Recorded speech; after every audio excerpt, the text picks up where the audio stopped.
চলুন তো একটু কল্পনা করা যাক আমাদের পায়ের নিচের ওই সাধারণ মাটি, যেটাকে আমরা হয়তো তেমন কোনো গুরুত্বই দিই না, যা অবহেলায় পড়ে থাকে।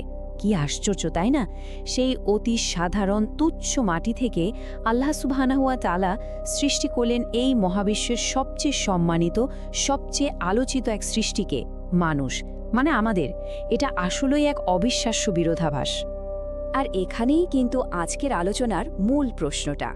আচ্ছা, আমাদের উপাদান যদি হয় মাটি, তাহলে আমাদের মর্যাদা আসমানের চেয়েও উঁচু হলো কিভাবে? কেনই বা নূরের তৈরি ফেরেশতারা মাটির তৈরি আদমের সামনে সেজদায় নত হলেন? চলুন আজ আমরা এই সফরের মাধ্যমে আমাদের নিজেদের শেকড়ের গল্পটা খুঁজে বের করার চেষ্টা করি।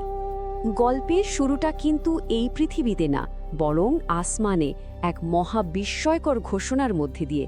আল্লাহ সুবহানাহু ওয়া তাআলা যখন ফেরেশতাদেরকে জানালেন, আমি পৃথিবীতে একজন প্রতিনিধি, মানে একজন খালিফা পাঠাতে যাচ্ছি, তখন ফেরেশতাদের মধ্যে এক বিরাট কৌতূহল তৈরি হলো। দেখুন, ফেরেশতাদের এই প্রশ্নটা কিন্তু কোনো বিদ্রোহ ছিল না, মোটেও না। এটা ছিল আসলে এক ধরনের গভীর শঙ্কা। তারা ভাবছিলেন পৃথিবীতে এমন সৃষ্টি পাঠানো হচ্ছে যার মধ্যে ফাসাদ বা বিশৃঙ্খলা আর রক্তপাতের সম্ভাবনা আছে। তো তাদের প্রশ্নটা ছিল জানার আগ্রহ থেকে, আল্লাহর হুকুম অমান্য করার জন্য নয়। আর ফেরেশতাদের এই গভীর আশঙ্কার জবাবে আল্লাহর উত্তরটা ছিল খুবই সংক্ষিপ্ত, কিন্তু কি যে গভীর। তিনি বললেন, আমি যা জানি তোমরা তা জানো না। ব্যাস, এই একটা বাক্য, এই একটা বাক্যের ভেতরেই লুকিয়েছিল মানুষের অপার সম্ভাবনা, যা তখনও পুরোপুরি অপ্রকাশিত। মানুষ শুধু বিশৃঙ্খলা করবে না, এই মানুষই একদিন জ্ঞান আর ভালোবাসা দিয়ে পৃথিবীকে আলোকিত করবে। এরপর শুরু হলো সেই বিস্ময়কর অধ্যায়, সৃষ্টির এক শৈল্পিক প্রক্রিয়া। আল্লাহ তাআলা একদম সাধারণ মাটিকে এক অলৌকিক প্রক্রিয়ার মধ্যে দিয়ে মানুষের আকৃতি দিলেন। এটা কোনো সাধারণ ঘটনা ছিল না, বরং ছিল এক মাস্টারের বানানো সেরা শিল্পকর্ম। কুরআন কিন্তু আমাদের এই পর্যায়গুলো খুব সুন্দর করে জানিয়েছে। যেমন ধরুন, প্রথমে ছিল তুরাব বা ধুলোবালি, যা আমাদের শেখায় বিনয়ী হতে। তারপর সেই ধুলোয় পানি মিশিয়ে বানানো হলো তিন বা কাদামাটি। এরপর সেই কাদাকে একটা নির্দিষ্ট আকার দেওয়া হলো, যাকে বলা হচ্ছে হামা মাসনুন। আর সবশেষে এটাকে শুকিয়ে বানানো হলো সালসাল, মানে এমন শুকনো মাটি যা ঠুনকো, যাতে টোকা দিলে শব্দ হয়। মাটির এই যে এক একটা ধাপ, এগুলো আসলে মানুষের চরিত্রের নানা দিককেই তুলে ধরে। মানে আমাদের সবার জন্য সবচেয়ে বড় শিক্ষাটা হলো এটা মনে রাখা যে আমাদের শেকড় কিন্তু মাটিতে, তাই আমাদের চরিত্রে অহংকারে কোনো জায়গা নেই। আমাদের মূল স্বভাব হওয়া উচিত বিনয়, মাটির মতনই একদম নমনীয় আর উর্বর। কিন্তু প্রশ্ন হলো, সাধারণ একটা মাটির মূর্তি, তার মর্যাদা কিভাবে আসমানকেও ছাড়িয়ে গেল? এর উত্তরটা কিন্তু লুকিয়ে আছে সৃষ্টির ঠিক পরের ধাপটাতে, যখন মহান স্রষ্টা তার একটা বিশেষ নির্দেশে ওই মাটির শরীরে প্রাণ দিলেন। আল্লাহ বলছেন, অতঃপর আমি আমার রূহ থেকে তাতে ফুঁকে দিলাম। এই যে রূহ বা ঐশী আত্মা, এটাই ছিল সেই টার্নিং পয়েন্ট। এই রূহই আমাদের বিবেক দিয়েছে, ভালো আর মন্দের মধ্যে পার্থক্য করার ক্ষমতা দিয়েছে, আর দিয়েছে স্রষ্টাকে ভালোবাসার এক তীব্র আকাঙ্ক্ষা আর স্বাধীন ইচ্ছা শক্তি। আমাদের সবার ভেতরেই কিন্তু একটা অদ্ভুত টানাপোড়েন চলে, তাই না? আমাদের এই মাটির শরীরটা আমাদের পৃথিবীর দিকে টানে, জাগতিক বিষয়ের দিকে আকৃষ্ট করে। অন্যদিকে আল্লাহর পক্ষ থেকে আসা আমাদের রূহটা আমাদের উপরের দিকে, আসমানের দিকে, আরশের দিকে টানতে থাকে। আর এই দুয়ের মধ্যে ভারসাম্য রাখার যে চেষ্টা, সেটাই তো আমাদের জীবন। শ্রেষ্ঠত্ব প্রমাণের জন্য আল্লাহ আদম আলাইসাল্লামকে এমন একটা জিনিস শেখালেন যা আর কারো কাছে ছিল না, আর সেটা হলো ইলম আল আসমা, মানে সে জায়গার সমস্ত জিনিসের নাম আর তার পেছনের জ্ঞান। এটা কিন্তু শুধু নাম মুখস্থ করা ছিল না, বরং এটা ছিল এক গভীর বিশ্লেষণাত্মক জ্ঞান, যা দিয়ে সৃষ্টির রহস্য বোঝা যায়।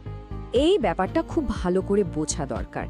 ফেরেশতাদের ওই সিজদা কিন্তু আদমের মাটির শরীরের জন্য ছিল না, সেই সিজদাটা ছিল আল্লাহর দেয়া ওই বিশেষ জ্ঞান আর পবিত্র রূহের প্রতি সম্মান। ইবলিশ কিন্তু এখানেই সবচেয়ে বড় ভুলটা করে বসল। সে শুধু বাইরে জিনিসটা দেখল, আগুন বনাম মাটি। সে ভেতরের ওই জ্ঞানের আলো আর ঐশী আত্মার মর্যাদাটা দেখতেই পেল না। এর পরের ঘটনাটা আমাদের সবারই জানা, জান্নাতের সেই ঘটনা। একটা নিষিদ্ধ ফলের কাছে যাওয়ার মাধ্যমে আদম আল্লাহ একটা ভুল করে ফেললেন, কিন্তু এই ভুলের পরেই মানুষের আসল মর্যাদা আর শ্রেষ্ঠত্ব নতুন করে ফুটে উঠল। হ্যাঁ, একটা ভুল হয়ে গিয়েছিল, কিন্তু এরপর তিনি যা করলেন সেটাই কিন্তু মানবজাতির আসল পরিচয় তুলে ধরে। আসলে মূল ব্যাপারটা ভুল করা নয়, মূল ব্যাপার হলো ভুলের পর আমাদের প্রতিক্রিয়াটা কেমন হয়। এখানে দুটো পথের পার্থক্যটা একদম স্পষ্ট হয়ে যায়।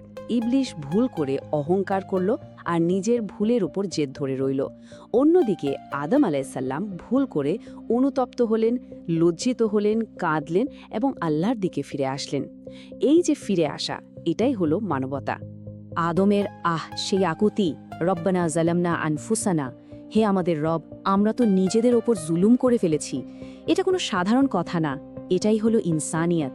আমরা ফেরেশতা নই যে আমাদের কোনো ভুল হবে না, আবার আমরা শয়তানও নই যে ভুলের ওপর অহংকার করব। আমরা মানুষ, আমাদের ভুল হবে, আর ভুল বুঝতে পেরে ফিরে আসাই আমাদের সৌন্দর্য। তো এই যে এত কিছু আমরা জানলাম, এই পুরো গল্পটা থেকে আমাদের জন্য, আজকের এই পৃথিবীর জন্য কি বার্তা আছে? বার্তাটা হলো, এই পৃথিবীটা কোনো শাস্তির জায়গা নয়, বরং এটা একটা সুযোগ। আল্লাহ ফেরেশতাদের সামনে আমাদের ওপর যে আস্থা রেখেছিলেন, সেই আস্থার যোগ্য আমরা, এটা প্রমাণ করার একটা বিরাট সুযোগ। এখন সময় একটু নিজেদের দিকে তাকানোর। আমাদের শিকড় তো মাটিতে, কিন্তু আমরা কি আসলেই আমাদের সেই উৎসের কথা মনে রেখেছি? আমাদের আচরণে, আমাদের কথায় সেই মাটির মতো বিনয় কি আছে? নাকি সেই ইবলিসের মতো অহংকারের আগুনে পুড়ছি আমরা, যে আগুন সম্পর্ক পুড়িয়ে দেয়, জ্ঞানকে ঢেকে দেয়, আর আমাদের অন্তরকে পাথরের মতো শক্ত করে ফেলে? আর আমাদের ভেতরে যে ঐশী রুহটা আছে, সেটার কি খবর? আমরা কি প্রতিদিন ইবাদতের আলো দিয়ে সেটাকে আরও উজ্জ্বল করছি, নাকি দুনিয়ার মোহ আর পাপের অন্ধকারে ফেলে সেটার শ্বাসরোধ করে ফেলছি? আমাদের ভেতরে সেই ঐশ্বরিক আলোটাকে এখনও জ্বলজ্বল করছে, নাকি নিভু নিভু হয়ে গেছে? তাহলে সারসংক্ষেপটা কি দাঁড়ালো? আমাদের শুরুটা মাটি থেকে, কিন্তু আমাদের আসল ঠিকানা, আমাদের গন্তব্য তো জান্নাত। এই দুনিয়ার জীবনটা হলো সেই জান্নাতের জন্য নিজেকে যোগ্য হিসেবে গড়ে তোলার একটা পরীক্ষা ক্ষেত্র মাত্র। তাহলে চলুন আমরা সবাই মিলে আমাদের রবের কাছে এই দোয়াটা করি। হে আল্লাহ, আমাদের মাটির মতো বিনয় আর নমনীয়তা দিন, আমাদের রুহকে পবিত্র রাখুন, আর আমাদের এমন একটা বিশাল হৃদয় দিন যা ভুল করার সাথে সাথে আপনার কাছে ফিরে আসতে পারে। আমাদের শেষ ঠিকানা যেন হয় আপনারই কাছে, আপনার জান্নাত।